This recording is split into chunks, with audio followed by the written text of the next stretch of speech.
Chile gana la guerra del Pacífico contra Perú y Bolivia hacia el año 1883, para que se hagan una idea, por los tratados que se hicieron, que después a lo largo del siglo XX se fueron modificando y perfeccionando, se quedó con lo que actualmente sería la región de Arica Parinacota, la región de Tarapacá y la región de Antofagasta. Estas últimas dos eran importantes porque había mucho salitre el cual podía ser explotado. Y uno de los tantos lugares que, por ejemplo, se hizo explotación salitrera en esa época y más que nada a principios del siglo XX fue la oficina salitrera de Humberstone, que está acá, y hacia allá está la oficina de Santa Laura. Esos son lugares importantes que nosotros vamos a ver porque vamos a detallar más a fondo en cómo trabajaban los obreros, en qué condiciones, que eran precarias, que se repetían, por ejemplo, en los mineros del carbón en Lota y que no eran muy diferentes a la situación que tenían los obreros en zonas urbanas, industriales, aunque aquí no hubiese mucha industria en Chile. Esas condiciones precarias fue lo que motivaron la creación de diversos movimientos obreros que se manifestaron en los primeros 30 años del siglo XX. Pues ya le hemos dicho unas 345.285.314 veces en los últimos 4 videos. Bueno, no tantas, pero hemos dicho muchas veces ya de que Chile ha tenido un modelo económico exportador de materias primas desde los tiempos en que era colonia española. ¿Ya? Lo único que va variando con cada etapa son los recursos que se exportan y a los diversos países e intereses económicos que se exportan, nada más. Estamos ante una época donde lo que se exporta es el salitre, y el salitre generaba unas riquezas inmensas, al punto de que generó, o sea, alimentó toda la avaricia, todo el egoísmo de la oligarquía que tenía intereses económicos en ella. Y ese egoísmo, esa avaricia, hizo que la oligarquía desplazara todos los obstáculos que hubiesen en el camino que le permitieran acaparar las riquezas del salitre en su totalidad. Uno de ellos fue el gobierno de José Manuel Balmaceda y el proyecto suyo de intentar impulsar una industria nacional con parte de las riquezas del salitre. Eso fue lo que vimos en el video anterior. Un segundo obstáculo que se fue dando con el paso del tiempo, incluso un poco posterior, bueno, antes y después de lo que fue Balmaceda, tiene que ver con que los sectores de los trabajadores, tanto por ejemplo en las minas salitreras, que es el mejor ejemplo, que tiene una situación similar a los trabajadores de las minas de carbón en Lota, que su situación a la vez no es nada rara o nada distinta o tan extraña o diferente a la de los diversos trabajadores urbanos que existían, donde en algunos casos se destacan, por ejemplo, los que habían en Magallanes. Bueno, el asunto es que todos ellos comienzan a exigir mejores condiciones laborales y de vida, ¿ya? Estos problemas que generan un malestar, se genera toda una manifestación de ellos y diversas soluciones para enfrentarlos o diversas posturas. Y esto es lo que se conoce dentro de la historia en el episodio llamado la cuestión social. La cuestión social no es un problema que solamente se da en Chile. Si nosotros miramos el contexto histórico a nivel internacional, nuevamente me refiero a Europa Occidental, vemos que en todos los países que se desarrolló la industria, ¿La revolución industrial? exactamente, tuvieron el mismo problema decenios anteriores que en Chile. Si bien en Chile no hubo una industria fuertemente desarrollada, los problemas que tuvieron los obreros, sea de vida y de trabajo, están en una línea de ser deplorables, miserables. Y por eso se pudo desarrollar la cuestión social en Chile. Pero bueno, yo creo que en una de esas conviene ver el problema desde la visión de los empresarios para de repente entender de los empresarios de, por ejemplo, las faenas salitreras. Y hablamos de las salitreras porque es el mejor ejemplo de lo que sucedía, bueno, a nuestro parecer, mejor ejemplo de lo que sucedía en la época con la cuestión social. Los empresarios tienen que recordar de estas faenas salitreras, habían recogido la experiencia de los empresarios que habían contratado gente, trabajadores en las minas de plata.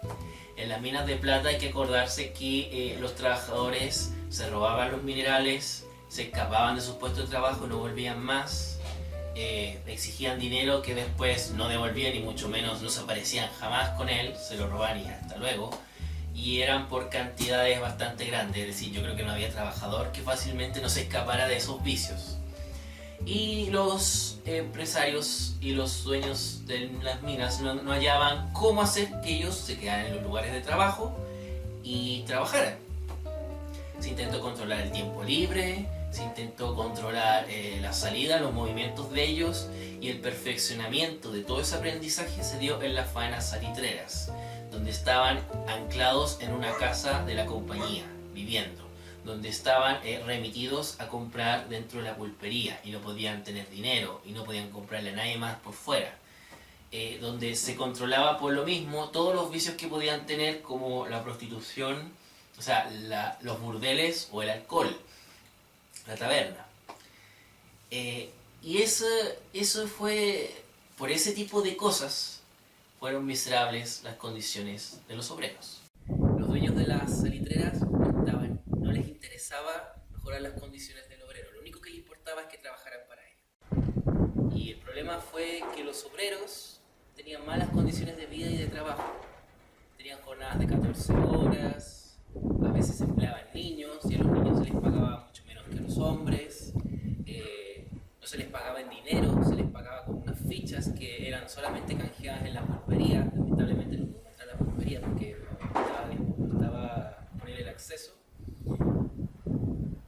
Y no había protección contra accidentes de trabajo, protección contra el desempleo, todo lo que el día de hoy llamaríamos seguridad social. Junto con que tampoco existía esos ahorros para la vejez, que se dice como pensión.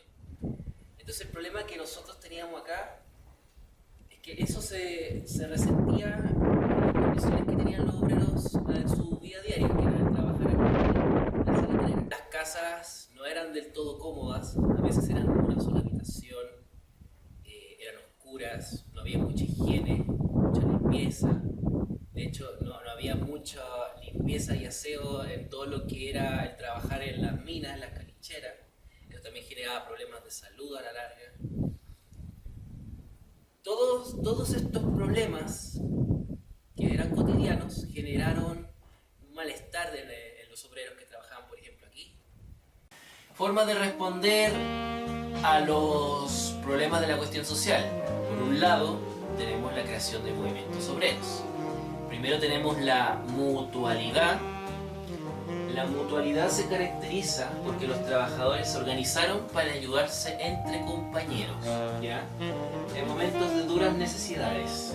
Y el desarrollo de las mutualidades, o también se conocen como socorros mutuos. Y bueno, estas mutualidades fueron las que inspiraron después a los diversos sistemas, al sistema de previsión social que existieron en Chile. Con el tiempo apareció otro tipo de movimiento obrero que desplazó a las mutuales, que fueron las sociedades de resistencia, que se organizaron según gremios o rubros, como quieran decirles. Que ya no era ya no era esto de apoyarse entre obreros porque nadie ni iba a apoyar, habían adoptado posturas marxistas o socialistas y anarquistas para oponerse al capitalismo, que era el que oprimía a los trabajadores. Y desde entonces se genera en Chile este bichito de miedo o de desprecio al socialismo. Y después de eso salieron las mancomunales. Las mancomunales son una mezcla de las otras dos que existieron anteriormente. Estos movimientos aparecen lentamente en un determinado sector de trabajadores, en el cual lentamente se van incorporando otros. Y cuando hubo un momento en que diversos grupos estaban dentro de estos movimientos, se genera la Federación de Obreros de Chile, Federación Obrera de Chile, la FOCH, en donde aglutinaba a todos estos sectores de trabajadores obreros de diversos rubros que se movían por una causa común y que iba evolucionando según los movimientos que estaban dentro, que primero pasaron por mutuales, después por sociedades de resistencia, después por mancomunales, así sucesivamente. Aquí tenemos esos fueron los movimientos obreros. Por otro lado, tenemos los partidos políticos obreros, que esto también tiene que ver con el contexto internacional europeo occidental, que resulta que ya hacia 1864-65 se daba la primera internacional y en 1889 la segunda internacional. La primera fue la que creó todos los partidos políticos que representaban los intereses de los obreros, y la segunda internacional fue que todos esos partidos se iban como a coordinar según esta internacional para exigir demandas propiamente tales como por ejemplo una jornada laboral de 8 horas, por decir algo. Bueno, resulta que todo eso ya en Chile había calado un poco. En Chile en 1887 se crea el Partido Demócrata, el primer partido obrero en Chile. ¿De dónde viene? Bueno, resulta que el Partido Radical era un partido que siempre aglomeró distintos tipos de funcionarios, o sea, entre funcionarios públicos, entre profesionales de diversos rubros, y entre ellos estaban ciertos trabajadores más cercanos al mundo obrero. Resulta que cuando el Partido Radical vieron un grupito más cercano a este mundo obrero, por los roles, por los trabajos que tenían, vieron que el Partido Radical no se preocupaba de los problemas que tenían los obreros, se separaron del partido y ahí crearon, y este fragmento del Partido Radical crea el suyo propio, y así nace el Partido Demócrata. ¿Ya? Este Partido Demócrata pudo aglutinar distintos movimientos de mutuales, o sea, tuvo nexos con ellos, mejor dicho. ¿Ya? Pero perdió su influencia con estos movimientos obreros cuando surgen las sociedades de resistencia y las mancomunales. Y bueno, porque el partido Demócrata, cuando se quedó perdió la sintonía con estos movimientos, un grupito de gente que pertenecía al Partido Demócrata, entre ellos Luis Emilio Recabarren, se separan del Partido Demócrata y crean el suyo propio en 1912, y ese fue el Partido Obrero Socialista, ¿ya? ¿De qué era? Socialista, ya lo estaba diciendo. Y después, para que vean que sí influyen todavía los acontecimientos de Europa Occidental y de otras partes del mundo, después de la Revolución Rusa de 1917, después de la llegada de Lenin al poder y de los suyos con los bolcheviques, y después del impulso de la Tercera Internacional, donde surgieron todos los partidos comunistas del mundo bajo la coordinación y mandato de lo que impulsaba Lenin desde Rusia, en 1921 se crea en Chile el Partido Comunista de Chile, el mismo que existe hasta el día de hoy, aunque menos comunista que ahora, pero existe. Y por último tenemos las grandes protestas realizadas por los movimientos obreros, que fueron claras manifestaciones de los problemas que existían, que visibilizaban, mejor dicho, la cuestión social. Estas marchas, estas protestas que desembocaron siempre en episodios muy sangrientos. De 1903 y 1907 hubo 4. El último de ellos fue en la ciudad de Iquique, que fue la famosa matanza de Santa María, donde se mandó al ejército para reprimir a todos los manifestantes, que habían mujeres y niños incluidos. Los militares quisieron, dispararon a matar. He aquí un listado con todas las huelgas y protestas más importantes realizadas por los obreros en la época, donde lo importante es destacar que hubo una fuerte espiral de violencia con respecto a la lucha por mejores condiciones de vida y laborales. Algunos de ellos, Políticos de la época, a levantar la voz porque había que tener conciencia, una conciencia social con los sectores obreros, con los sectores que trabajaban en lugares como este.